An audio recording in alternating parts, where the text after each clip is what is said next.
बहुत अच्छा है।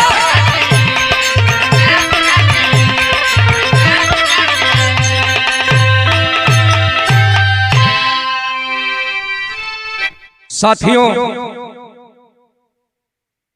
आज एक ऐसी श्रद्धांजलि गीत आप लोगों के बीच में मैं गाने जा रहा हूं,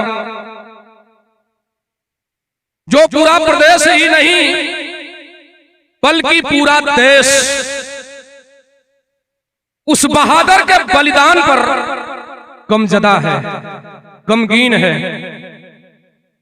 बलिराम यादव और साथियों की आवाज में ये गीत मैं आप लोगों के बीच में भेज रहा हूं। ये गीत नहीं, ये घटना नहीं, बल्कि हिंदुस्तान का दुख है। गौर कीजिएगा साथी, भूमिका के लाइन में कहना है।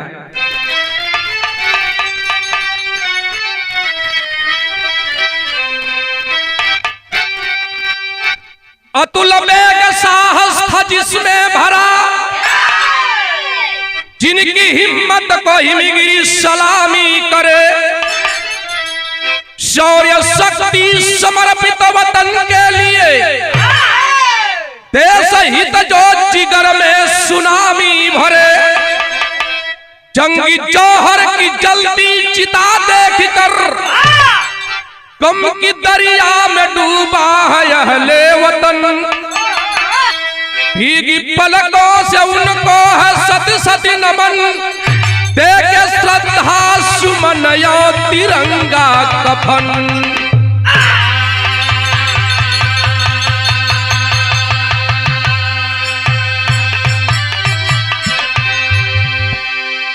पूरा देश उस बहादुर सीडीएस बिपिन रावत जी को श्रद्धा सुमन अर्पित कर रहा है और उनकी बहादुरी की चर्चा हो रही है। एक लाइन गजल हो मास्टर।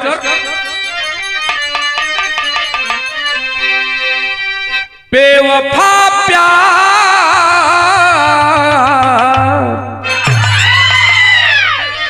बेवफा प्यार के दल दल में फंसा कर मुझको,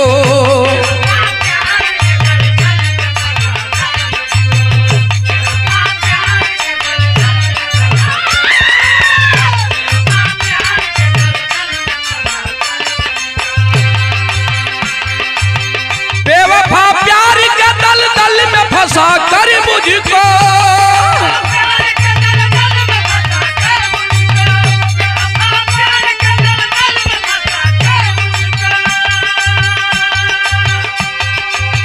चैन से रह नहीं पाओगे भुला कर मुझको।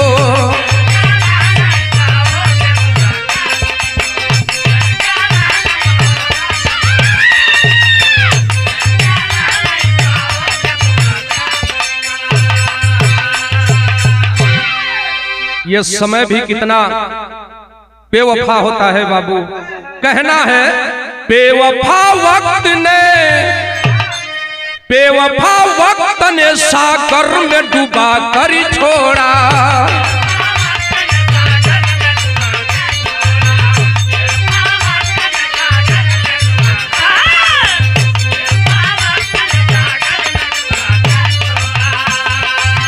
बेवफा वक्त ने सागर में डूबा कर छोड़ा।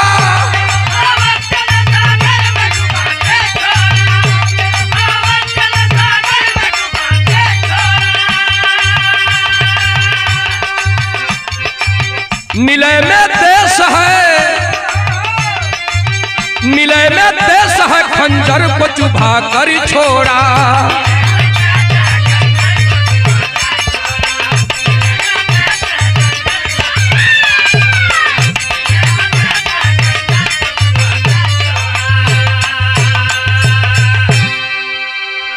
जैसे ही सूचना मिली हेलीकॉप्टर क्रैश हो गया, पूरे हिंदुस्तान में शोक की लहर दौड़ गई। यहीं से कहानी की शुरुआत हो मास्टर साहब।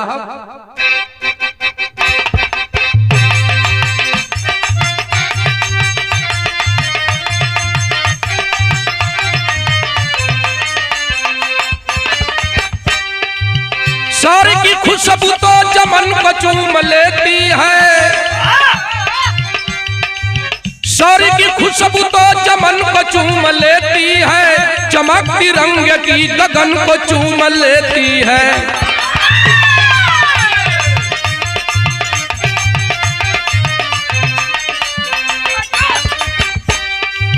सिपाही सरहद पर शहादत को जब जाता है, वतन की धूल से अपने को सना पाता है।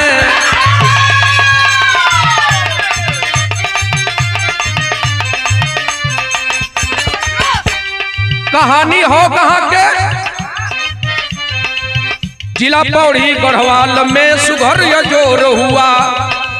16 मार्च 58 को मन विभोर हुआ। जिला पौड़ी गढ़वाल 16 मार्च सन 1958 की बात है बाबू। हुआ क्या? लक्ष्मण रावत गुलजार अंगनवा भइले, लक्ष्मण रावत गुलजार अंगनवा भइले, बिपिन रावत के रूप नन्हा सुमनवा अइले।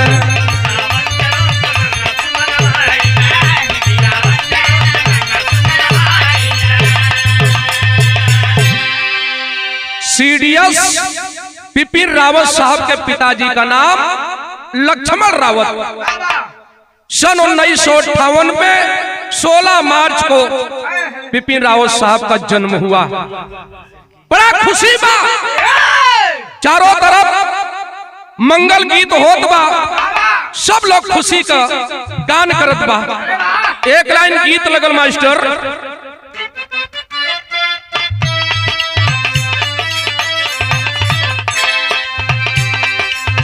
गजब का रूप तो हर गजब सूरतिया तू पवलू न हो।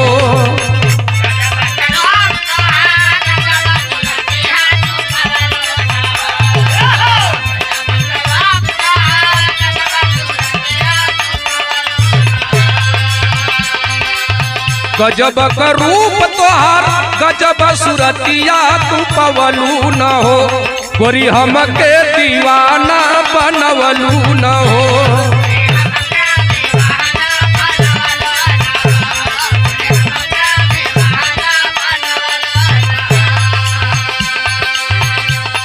लक्ष्मण रावत साहब भी फौज के जवान थे। जब बेटवा के देखलन है बड़ा खुशी हो बाबू, गोद में लेके लड़का के खिलावत तरन और सोचत तरन कैसे, गजब का रूप रेखा गजब चेहरवा के पवल न हो।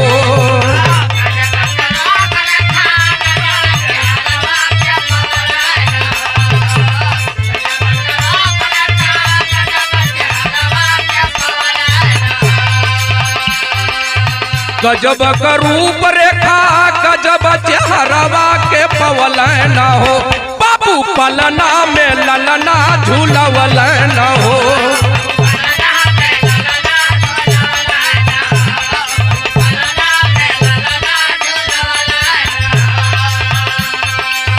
नाम रखलन बिपिन रावत, लीलार चमचम चमचम चमकत हो।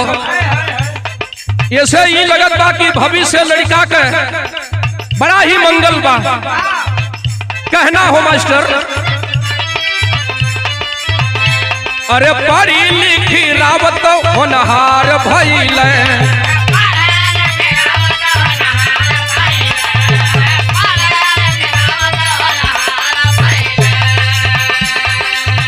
बाबूजी का सपना साकार कैले,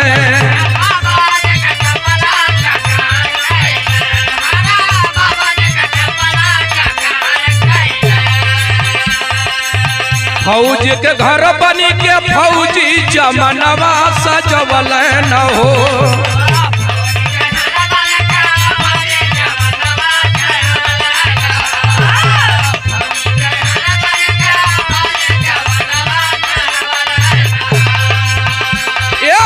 फौजी के घर बनी के फौजी चमनवा सजवल न हो, बाबू पलना में ललना झूलवल न हो।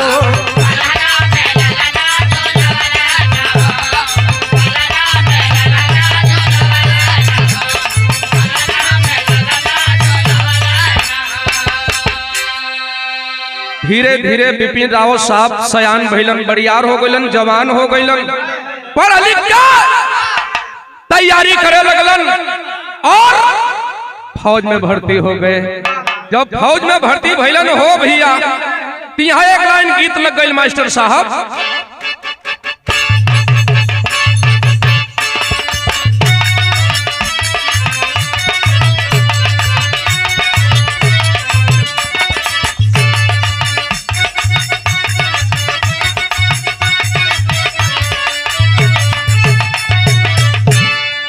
अरे राजा जान मार,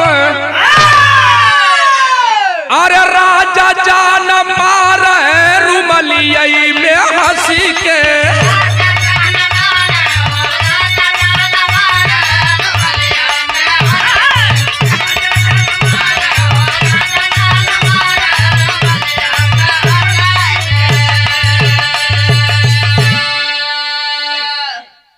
सेना में जब भर्ती हुए बिपिन रावत साहब तो ड्यूटी लगल कहा मास्टर साहब।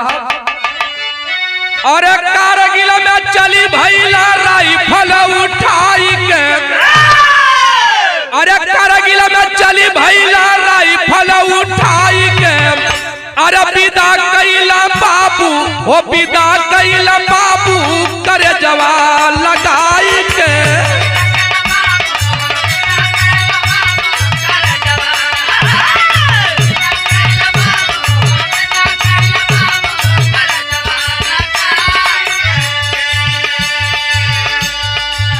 वर्दी पहन के तैयारी कैले हुआ करगिल में जाए के, जा करके बाबूजी का पैर छोले हुआ, बाबू कलेजा से लगाए के न हो, अपने बेटा के आशीर्वाद देते हुए कहना हो मास्टर।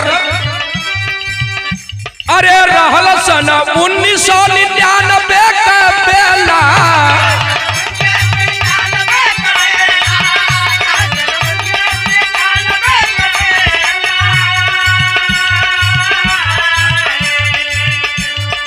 खूनों की होली है रावत ने खेला,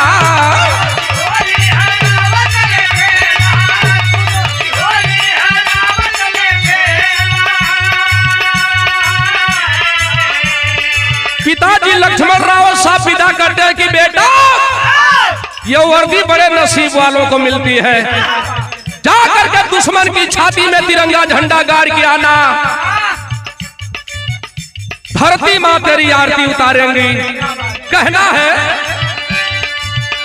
अरे सरहद से पापी न क्या पीछे हटाई के, सरहद से पापी न क्या पीछे हटाई के, पिता कैला बाबू, वो पिता कैला बाबू करे जवान लगाई के।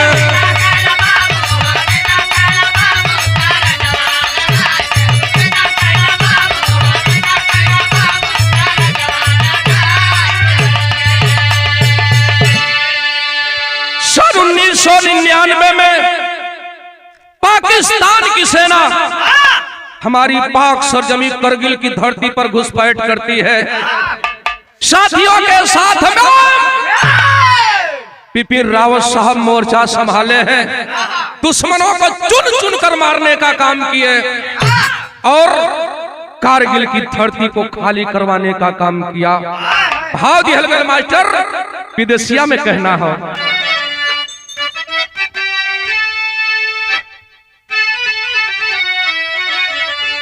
ये 2016 सना में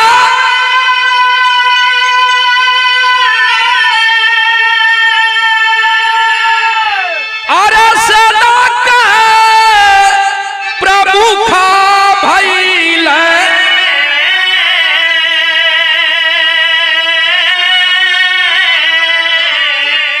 अरे यार पाकिस्तान कैल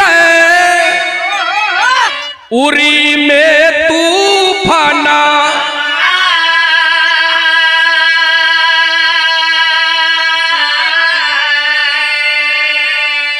सन 2016 की बेला है बाबू। हमारे देश के फौजी रात में सोए थे, अचानक पाकिस्तान गद्दार किया क्या,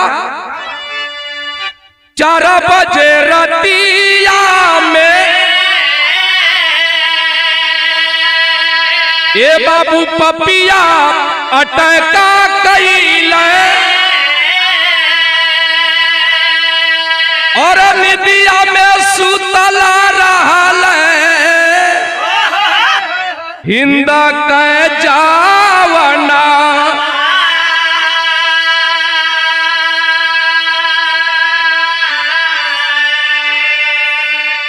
भोरहरी की बेला 4 बजे रात्रि की बेला है। अचानक पाकिस्तान की सेना गोला बरसाने लगी। उसमें से मेरे उत्तर प्रदेश का गाजीपुर जिला का रहने वाला हरिंदर यादव भी शहीदी का वाना ओढ़ करके शहादत का चोला ओढ़ करके सदा सदा के लिए वीर गति को प्राप्त हो गया। गीत लग गई मास्टर।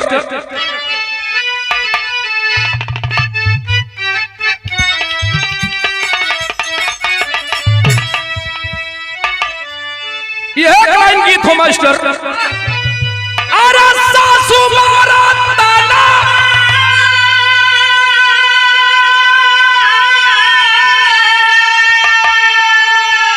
अरे ताना दियो मारा तानावा रे तानावा हई हो अरे तानावा ता हमारे अगवा के बेटी ही रे तानावा हई हो मारे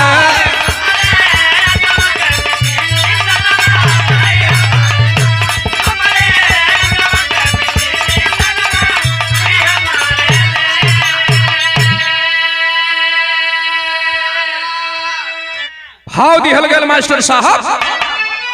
अरे राजा बिपिन रावत लेके अरे हाथे हाथियारा बारे सारा बाप कहवा जाइबे अरे सारा बाप तो घोरले भारत में जहरा बारे सारा बाप कहवा जाइबे ना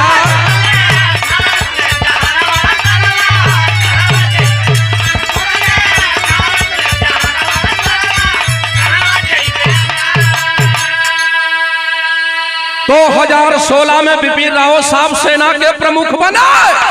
और जब पता लगा कि मेरे 18 जवान नींद में सदा के लिए नींद में सो गए तो किए क्या पाकिस्तानी शिविर ऊपर बम बरसवल है।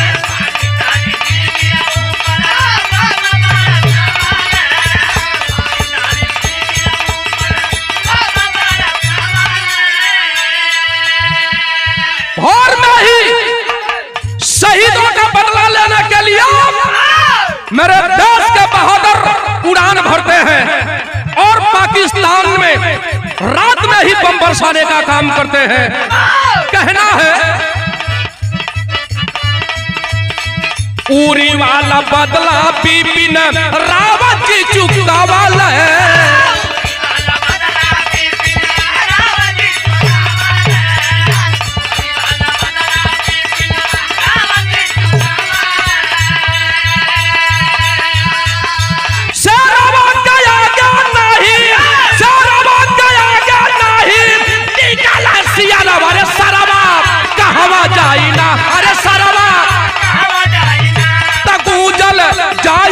गगनवर सरवा कहवा जाई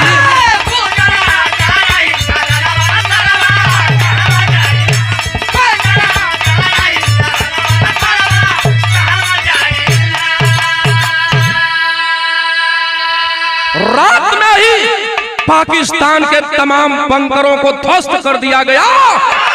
18 जवानों के शहादत का बदला ले लिए बिपिन रावत साहब और इसके बाद पुनः अपने सेना को लेकर के वापस आ जाते हैं हिंदुस्तान के खेमे में।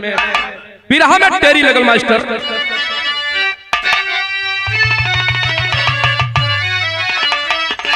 अरे ऊंचाई पर ऊंचाई मिल गई तैयारी 30 दिसंबर सीडीएस पदक पाई अरे पाई अरे पाई।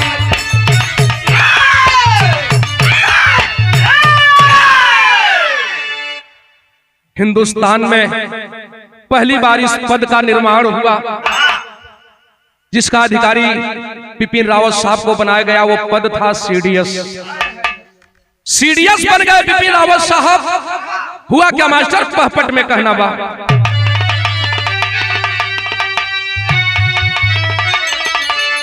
अरे 8 दिसंबर सन 21 का बतिया छतिया बिहरले।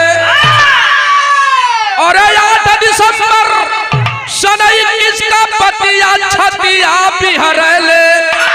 साथ में चलली मधुलिका और रतिया छतिया बिहरले।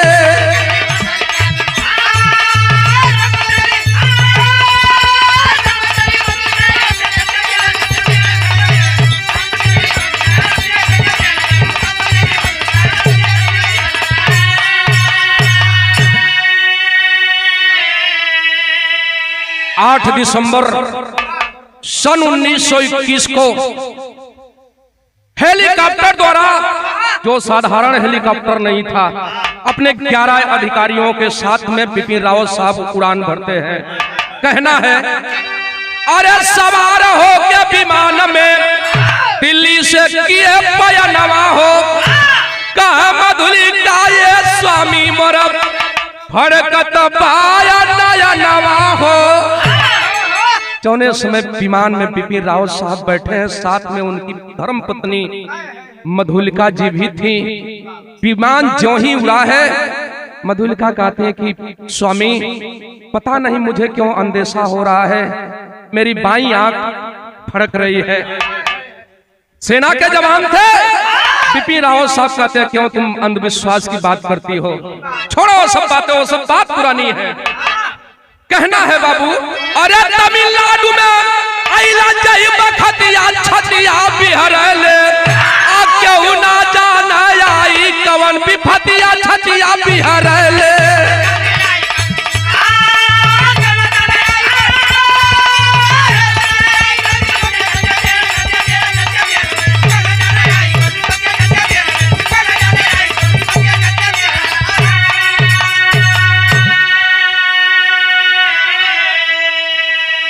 निर्धारित समय से हेलीकॉप्टर अपना उड़ान भरा और अपने समय पर ही तमिलनाडु में लैंड हुआ।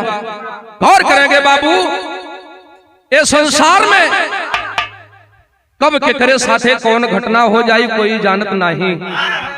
आल्हा के लाइन में कहना हो मास्टर,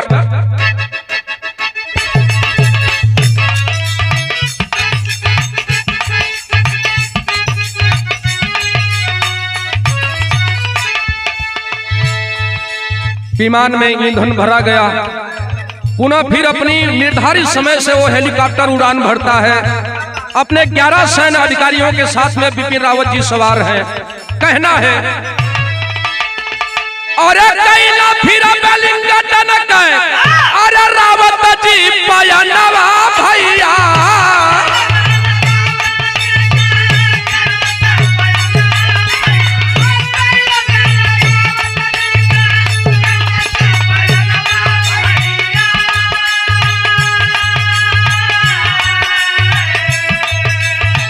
नारी हो मधुलिका रहली संग में हो नहार।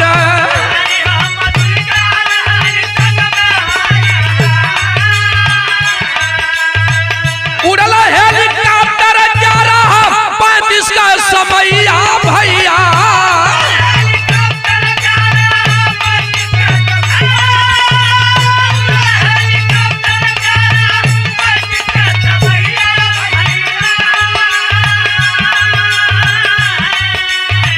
सेना का जवान रहला संग में तैयार।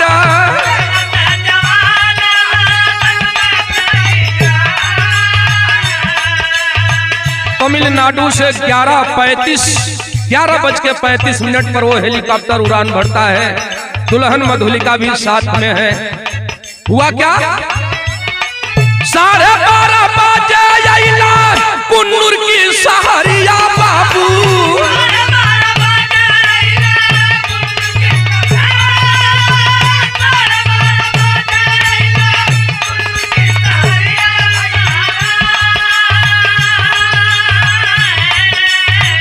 कवने कसूर उठी कैला करतार।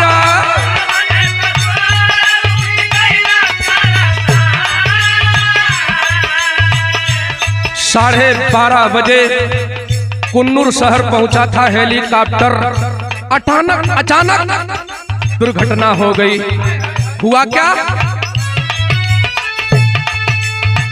प्यार से हेलीकॉप्टर तबले देखा टक्कर हो गई।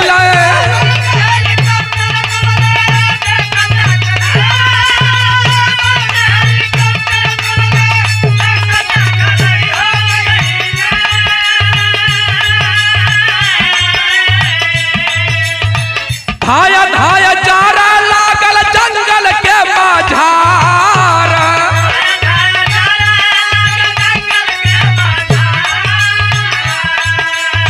रावा संग धूली का भी छोड़ली जहनवा बाबू।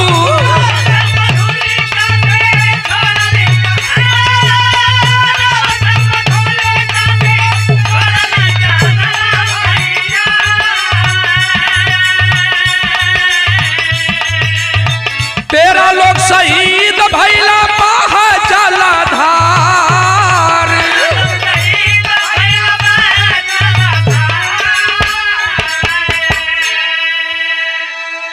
अचानक 5 मिनट में ही अपने निश्चित स्थान पर वो हेलीकॉप्टर उतरने वाला था, लेकिन इसके पहले ही वो हेलीकॉप्टर किसी पेड़ या किसी पंछी से कोई देखा तो नहीं, टकरा गया। अचानक उस हेलीकॉप्टर में आग लग जाती है। धाए धाए करके धू धू करके हेलीकॉप्टर जलने लगा। सीडीएस बिपिन रावत साहब के साथ में उनकी वीरांगना पत्नी मधुलिका भी 11 सैन्य अधिकारियों के साथ में शहादत का चोला ओढ़ करके सदा सदा के लिए इस धरा को छोड़ चले लोग। पूरा देश जब इस खबर को सुनता है, चारों तरफ शोक की लहर दौड़ गई बाबू। तरह तरह की चर्चा लोग कर रहे हैं। बिपिन रावत साहब कोई साधारण इंसान नहीं थे, ना ही उनकी सुरक्षा कोई साधारण थी और ना ही वे हेलीकॉप्टर कोई साधारण था। आखिर हुआ तो कैसे हुआ? चारों तरफ जो जहां बैठा है सब कोई स्तब्ध है। सब कोई बिपिन रावत साहब की वीरता के बारे में चर्चा करके बाबू आंखें भिगा रहा है। कहना है मास्टर, अरे नमन कराला भारती सिरा झुकाई मितवा तक कई सायरथी पर कफनवा सजाई मितवा।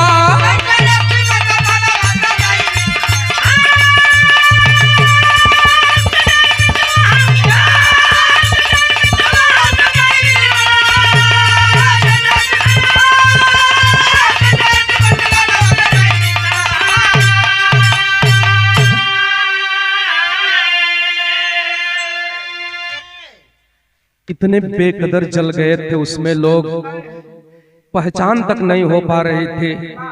कुछ लोगों की तो डीएनए टेस्ट करके लाश की पहचान की गई बाबू। पूरा हिंदुस्तान गम में डूबा है। लाश अपने वतन हिंदुस्तान में आती है,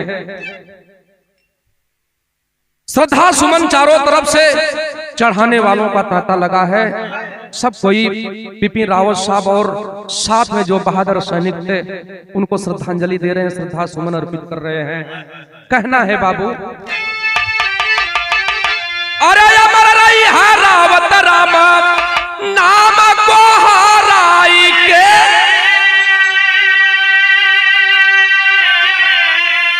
अरे चली भैला जवान लाशा कान्हे पर उठाई के।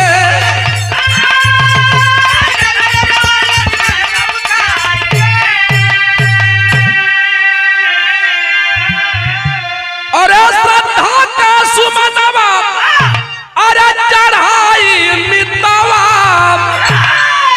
कैसे अरथी पर कफनवा सजाई मितवा। बज्जर की छाती करके मेरे हिंदुस्तान के वो बहादुर सीडीएस रावत साहब की लाश और 11 अन्य अधिकारियों सैन्य अधिकारियों की लाश को लेकर के चले हैं अंतिम विदाई देने के लिए। कहना है बाबू, पूरा हिंदुस्तान गमजदा है। सब लोग जहां हैं, राष्ट्रपति, प्रधानमंत्री, मुख्यमंत्री, पूरा देश उस पीर के शहादत की गीत गा रहे हैं, बड़ाई कर रहे हैं कि बिपिन रावत साहब कोई साधारण इंसान नहीं थे। लड़ाई लड़ना और लड़ाई की रणनीति बनाना, दोनों में बड़ा अंतर था। युद्ध को कैसे जीता जाए कोई बिपिन रावत साहब से सीख सकता है। गौर कीजिएगा बाबू। अरे राष्ट्रपति प्रधानमंत्री तिहाला विदाई,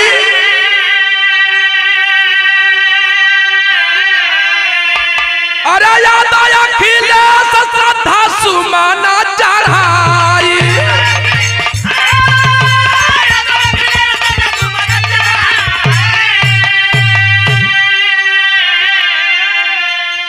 अरे जुग जुग इतिहास गुणगाई मितवा, तो कैसा रथी पर कफनवा बढ़ाई मितवा।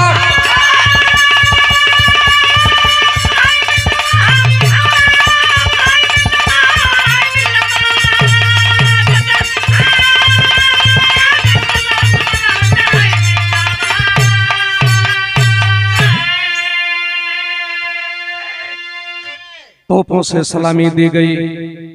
राष्ट्रपति साहब, प्रधानमंत्री साहब स्वयं पहुंचकर मौके पर श्रद्धा सुमन अर्पित करते हैं। मेरे उत्तर प्रदेश के यशस्वी मुख्यमंत्री, पूर्व मुख्यमंत्री माननीय श्री अखिलेश यादव जी भी श्रद्धा का सुमन समर्पित करते हैं। जब तक सूरज चांद रहेगा, बिपिन रावत साहब आपका अमर नाम रहेगा। इन्हीं बुलंद नारों के साथ, इन्हीं जय घोष के साथ उस बहादुर की ये शरीर पंचतत्व में विलीन हो गई। कहना है बाबू, गुरु बिहारी गुरु गणेश हो गया देश कमगी।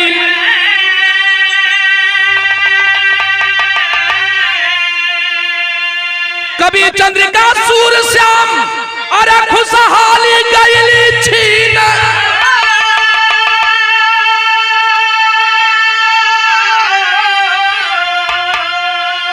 और ऊंचाई पर ऊंचाई मिल गई, बलिराम सूबेदार